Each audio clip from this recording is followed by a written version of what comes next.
My name's Francie. I'm a foster care program manager, and I've been working in child welfare for 10 years.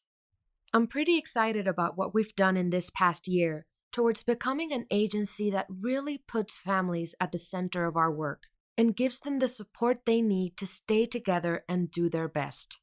For many years, our agency has talked about being family-focused, but we didn't always walk the talk. About a year ago, that mismatch between what we say and what we do came up in a conversation with some new caseworkers. Let's rewind to when I first met Lawrence and Angela. Well, that was a tough family meeting. It didn't go at all the way we talked about doing it in training. I thought the idea was to engage families. I know what you mean. I sat in on a few this week. The meetings are efficient and we give the parents clear instructions on what they need to do, but we don't seem to be involving them much.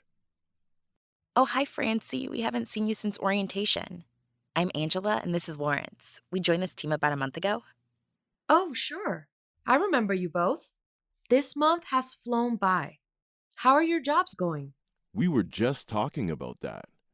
I am doing a lot of on-the-job training, and now it seems to be making sense. But I still have some questions.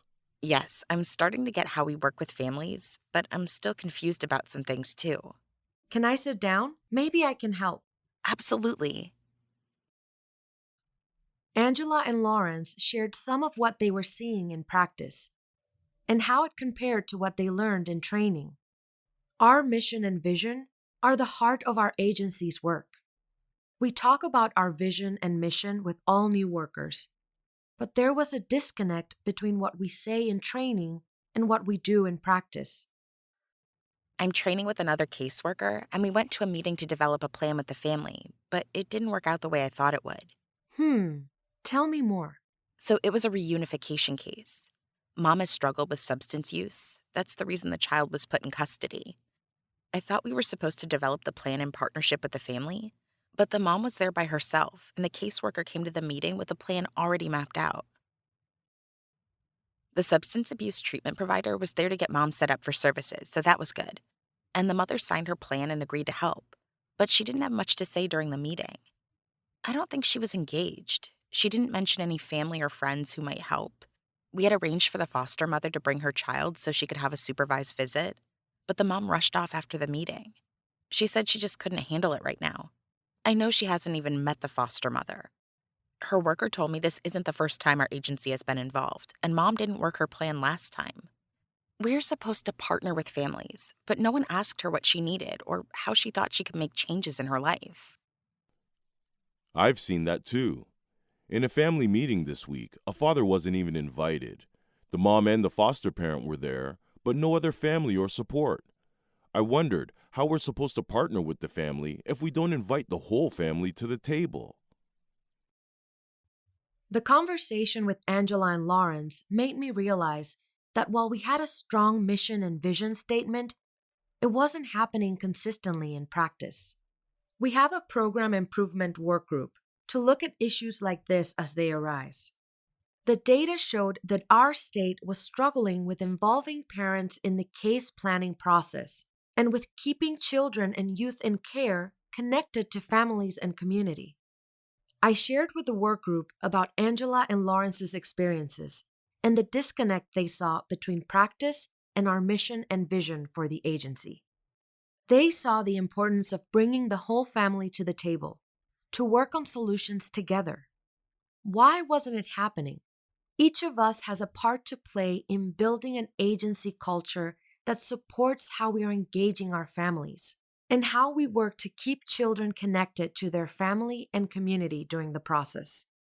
We looked around during the work group meeting and wondered, how can we ask our staff to value partnering with families to work on solutions together if we are not modeling true partnership within our work group?